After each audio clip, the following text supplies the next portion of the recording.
சாய் அன்பர்கள் அனைவருக்கும் சாயப்பாவின் அன்பும் ஆசீர்வாதமும் கிடைக்க மனதார பிரார்த்தனை செய்கிறேன். என் செல்லமே, மெல்ல மெல்ல உன்னுடைய துன்பங்கள் எல்லாமே முடிவுக்கு வரும். உனக்கு கஷ்டத்திலிருந்தும் நோயிலிருந்தும் விடுதலை கிடைக்கும்படி நான் செய்வேன். உன்னுடைய கடன் பிரச்சனை எல்லாமே தீரப்போகிறது. நீ எதிர்பார்த்தபடியே உனக்கு பணவரவு இருக்கப் போகிறது. நீ வேண்டியபடியே, நீ கேட்டபடியே அந்த பணத்தை நான் உனக்கு தரப்போகிறேன். நீ இப்போது பணம் இல்லாமல் தவித்து கொண்டிருக்கிறாய். உன் பணப்பிரச்சனையை தீர்ப்பதற்காகத்தான் நான் ஒருவரை அனுப்பியிருக்கிறேன். அவர் மூலம்தான் உனக்கு பணம் கிடைக்கப் போகிறது. யார் என்று அடையாளம் அறிந்து கொள், தெரிந்து கொள். வருவது நானாக கூட இருக்கலாம்.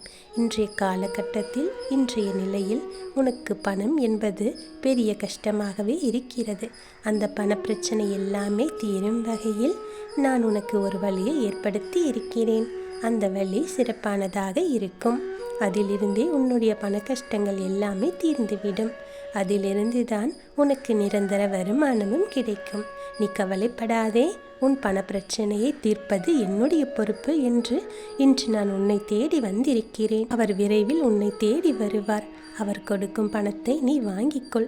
நீயாக சென்றாலும் சரி, இல்லை அவராகவே வந்தாலும் சரி, கொடுப்பது நான் தான். உன் பண பிரச்சனை அதிலிருந்து தீரப்போகிறது. அந்த பணத்தை வாங்குகிறாயோ அன்று முதலே உன்னுடைய பிரச்சனைகள் எல்லாமே தீர்ந்துவிடும். உன்னுடைய கர்மாக்கள் எல்லாமே நீங்க பெற்று உன் கடன் பிரச்சனைகள் எல்லாமே தீர்ந்து பணமழையில் நீ நனையப் போகிறாய். உன்னுடைய தீராத கடன் பிரச்சனை, கஷ்டம் எல்லாமே நிவர்த்தியாகிவிடும். கடன் இருக்கிறதே என்று கவலைப்படாதே. இனி உன் வாயிலிருந்து பணம் இல்லை என்று சொல்லும் வரவே கூடாது. ஏனென்றால் உன் பணப்பிரச்சனையை தீர்க்கத்தான் நான் ஒருவரை அனுப்பியிருக்கிறேன். நானும் வருவேன். எதிர்பார்த்து காத்திரு. நீ என்னை நோக்கி வர வேண்டுமென்றால் நீ நான் சொல்வதை செய்துவிடு. உனக்கு எல்லாமே நல்லதாகவே நடக்கும். உன்னுடைய தொழிலில் இப்போது நீ பார்த்து கொண்டிருக்கும் வேலை உனக்கு சிறப்பானதாக மாறி பல மடங்கு நன்மையை கொடுக்கும். பதவி உயர்வு பெற்று கூடுதல் வருமானமும் கிடைக்கும்படி நான் செய்துவிட்டேன். செய்து கொண்டே இருக்கிறேன். அது விரைவிலேயே உன் கையில் கிடைக்கும். நான் சொன்னது போலவே இந்த மாதத்திற்குள் உனக்கு அனைத்துமே கிடைத்துவிடும். அதற்கான நல்ல செய்தியும் உன் காதுகளில் விழும். உன்னுடைய பண பிரச்சனை முற்றிலுமாக நீங்கிவிடும். எனக்கு பண கஷ்டம் இருக்கிறது என்ற வார்த்தையே இனி உன் வாயிலிருந்து வராது. உனக்கு நல்லது நடக்கும். உன்னுடைய பாரம் மிக கடுமையானதாகவும் வேதனைகளை எல்லாம் தாங்க முடியாததாகவும் நெருக்கடி கொடுத்து கொண்டே இருந்தது. அதையெல்லாம் பார்த்து நான் அமைதியாகவா இருப்பேன்? என் மனமும் சஞ்சலப்பட்டு கொண்டிருக்கிறது. இக்கட்டான நேரத்தில் யார் எனக்கு உதவி செய்வார்கள் என்று கையை பிசைந்து கொண்டு கலக்கத்தோடு இருக்கிறாய். துக்கமும் துயரமும் இப்போது உன்னை அழுத்தி கொண்டு இருக்கிறது. இதிலிருந்து எழுந்து வர நீ முயற்சி செய்கிறாய். ஆனால் உன்னால் வர முடியவில்லை. நான் இப்படித்தான் என்று நினைத்தால் உன்னால் நிச்சயம் மாற முடியும். உன்னால் முடியும் என்று எழுந்து வா. முதலில் உன் முகத்தில் சிரிப்பை கொண்டு வா. அந்த சிரிப்பு இல்லாதது தான் எல்லாவற்றிற்கும் காரணம். எதையோ மனதில் போட்டுக்கொண்டு அழுது புலம்பி மனதால் வேதனைப்பட்டு கொண்டிருக்கிறாய். யாரிடம் போய் சொல்வது? சொன்னாலும் அவர்கள் என்ன நினைப்பார்களோ என்று தடுமாற்றத்தோடு இருக்கிறாய். தங்கமே, முதலில் அதிலிருந்து வெளியே வந்துவிடு. உன் மனதை எப்போதும் தெளிவாக வைத்துக்கொள். எப்போதும் புத்துணர்ச்சியோடு இரு. உனக்கு ஒன்றுமே இல்லை, எந்த துன்பமும் உனக்கு துயரமும் இல்லை என்று எந்த ஒரு சூழ்நிலையிலும் உன்னை நீயே தேற்றிக்கொள். எப்பொழுதுமே உன் மனதை நீ புத்துணர்ச்சியோடும் வைத்துக்கொள். உன் மனம் புத்துணர்ச்சியாக இருந்தால் உன் முகமும் புத்துணர்ச்சியாக கலையாக இருக்கும். அது இல்லாததுதான் இப்போதைய காரணம். உன் முகத்தை நீ நேரடியாக சென்று கண்ணாடியில் சற்று உற்று கவனி. எப்படி இருக்கிறது? எவ்வளவு சோர்வாக, எவ்வளவு கவலையாக இருக்கிறது என்று எல்லாவற்றையுமே நீ பார்த்து கொண்டே இருக்கிறாய். மறந்துவிடு. எனக்குத்தான் இப்படி இருக்கிறது என்று கவலைப்படாதே. உன் அப்பன் நான் இருக்கிறேன். தைரியமாக எல்லாவற்றையும் உன்னுடைய மனதிலிருந்து தூக்கி எறிந்துவிட்டு மகிழ்ச்சியாக இரு. என்னை நம்பி வா. என்னை நம்பி என்னுடைய ஆலயத்திற்கு நீ வா. நீ வளமுடன் வாழ்வாய். எந்த குறையும் இல்லாமல் வாழ்வாய். உன் வாழ்க்கையில் எந்த கஷ்டமும் இருக்காது, எந்த துன்பமும் இருக்காது, எந்த துயரமும் இருக்காது. முதலில் நான் சொல்வது போல செய். உன் வாழ்க்கை எப்படி இருக்கிறது என்று பார். விலகிச் சென்றவர்கள் எல்லாம் தானாக வருவார்கள். உன் மனதையும் உன்னையும் நீ புத்துணர்ச்சியோடு வைத்துக்கொண்டு உன் முகத்தில் புன்னகையை வைத்து பாரேன்.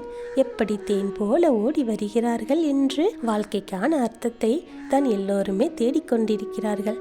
ஆனால் எப்படி வாழ்வது என்று வாழ்வதற்கான அர்த்தங்களை யாருமே தேடுவதில்லை. அதை தேடி அலைந்தால் வாழ்க்கையை நிம்மதியாக வாழ்ந்திருக்கலாம். ஏன் அவ்வாறு செய்ய மறுக்கிறார்கள் என்று தெரியவில்லை. எத்தனையோ முறை சொல்லி ஆகிவிட்டது. வாழ்க்கையில் எதுவுமே காரணமில்லாமல் நடக்காது. எல்லாவற்றிற்குமே பின்னால் ஒரு காரணம் நிச்சயமாக இருக்கும். இப்போது நீ இந்த பதிவை கேட்பதற்கு கூட ஒரு காரணம் இருக்கிறது. அது அந்த இறைவனுக்கு மட்டும்தான் தெரியும். அதை நீதான் நம்ப வேண்டும். உன்னுடைய வாழ்க்கையின் பாதையில் அழகை சொல்ல உனக்கு நான் இருக்கிறேன். உன்னுடைய வாழ்க்கையை நீயே தேடிக்கொண்டிருக்கிறாய். உன்னுடைய வாழ்க்கை எவ்வளவு அழகான வாழ்க்கையாக மாறப்போகிறது என்று நம்பிக்கையோடு இரு. பொறுமையோடும் நிதானத்தோடும் இரு. இதை நீ கடைபிடித்தாலே உன்னுடைய பாதை சுகமான பயணமாக உன்னுடைய வாழ்க்கை இருக்கும். உன் பாதையும் நன்றாகவே இருக்கும். இந்த ஒரு கரடு முரடும் இல்லாமல் அழகான பாதையாக உன்னப்பா நான் மாற்றித் தருவேன். உன்னை நான் இதயத்தில் சுமந்து கொண்டிருக்கிறேன். இது அப்பாவின் வாக்கு. நீ உன் வாழ்க்கையில் முன்னோக்கி மகிழ்ச்சியாக செல்லும் காலம் வந்து விட்டது. நம்பிக்கையோடு நான் கூறும் வார்த்தைகளை எல்லாம் பின்பற்று. நீ எதையெல்லாம் இழந்தாயோ அதைவிட அதிகமாகவே உன்னை வந்து சேரும்படி நிச்சயமாகவே நான் சேர்ப்பேன். அது மிகவும் அவசரமான செய்தி. நீ சந்தோஷமான செய்தி. இதை நீ புறக்கணித்து விடாதே. இதற்கும் ஒரு காரணம் இருக்கிறது. சந்தோஷமான செய்தி என்றீர்களே, அப்படி என்ன சந்தோஷமான செய்தி என்று தானே நீ கேட்கிறாய். நீ கேட்டதை, நீ நினைத்ததை நான் உனக்கு தரப்போகிறேன். விரைவாகவே அது உன்னிடம் கிடைக்கும்படி நான் செய்ய போகிறேன். கேட்டது எல்லாமே உனக்கு கிடைக்கும். என்னிடம் வெகு நாட்களாக ஒன்று வேண்டும் என்று கேட்டுக்கொண்டே இருக்கிறாய். என்னுடைய ஆலயத்திற்கும் வந்து எனக்கு அதை ஞாபகப்படுத்திவிட்டு சென்றாய். உனக்கான காலம் இப்போது கனிந்து விட்டது. அதனால் இப்போது நான் உனக்கு இந்த நல்ல செய்தியை சொல்வதற்காகத்தான் வந்திருக்கிறேன். விரைவாகவே நான் அதை கொடுத்து விடுவேன். வெகு நாளெல்லாம் காத்திருக்க வேண்டாம். இன்னும் 2-3 நாட்களிலேயே அது உனக்கு கிடைக்கும். நல்ல செய்தியை கேட்பாய். நீ வளமோடு வாழப் போகிறாய்.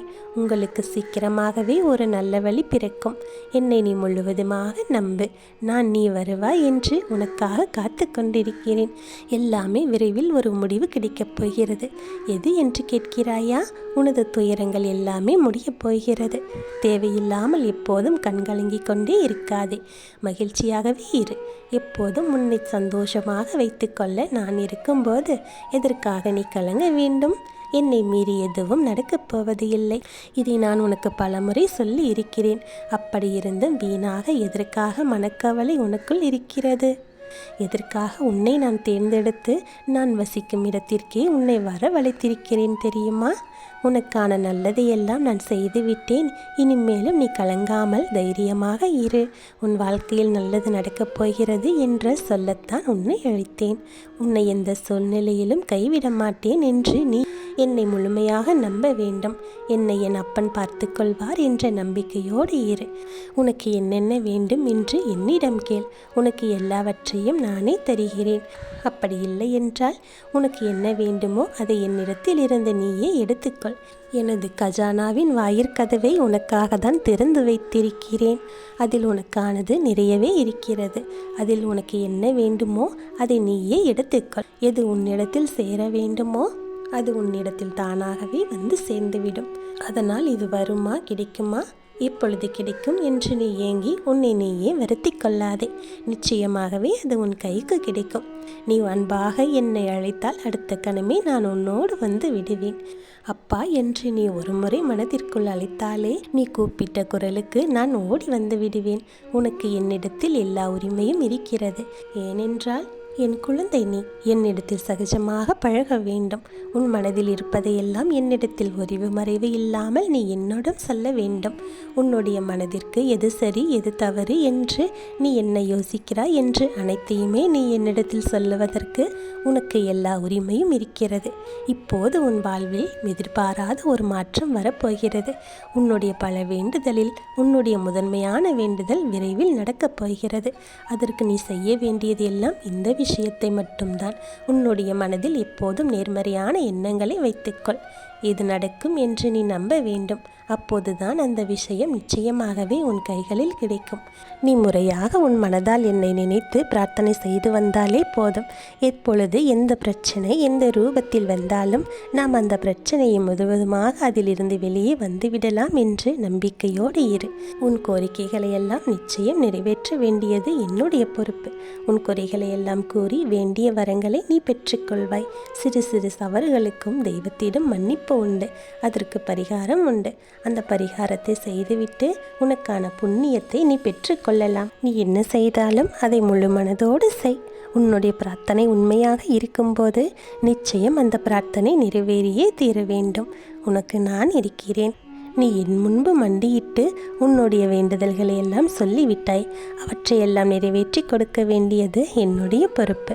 உன்னுடைய வாழ்க்கையில் இனி ஒவ்வொன்றும் நல்லதாகவே நடக்கும். உன்னுடைய பிரார்த்தனைகள் எல்லாமே நிறைவேறும். நீ என்னுடைய சன்னிதானத்திற்கு வந்து உன் குறைகளை எல்லாம் என் காலடியில் சமர்ப்பணம் செய்து விட்டாய். இனி அனைத்தையும் நிறைவேற்றி உன் வாழ்க்கையில் குறைகள் இல்லாத வாழ்க்கையாக நிறைவான வாழ்க்கையாக மாற்றித்தர வேண்டியது என்னுடைய பொறுப்பு. உன்னுடைய வாழ்க்கை இனி எப்போதும் ஆனந்தமாகவும் நிம்மதியாகவும் இருக்கும். உன் வாழ்வில் சாயப்பாவின் ஆசீர்வாதம் பரிபூரணமாக இருக்கிறது. இனி நடப்பவையாவும் நல்லதாகவே நடக்கும். நல்லதே நடக்கும். ஓம் சாய்ராம்.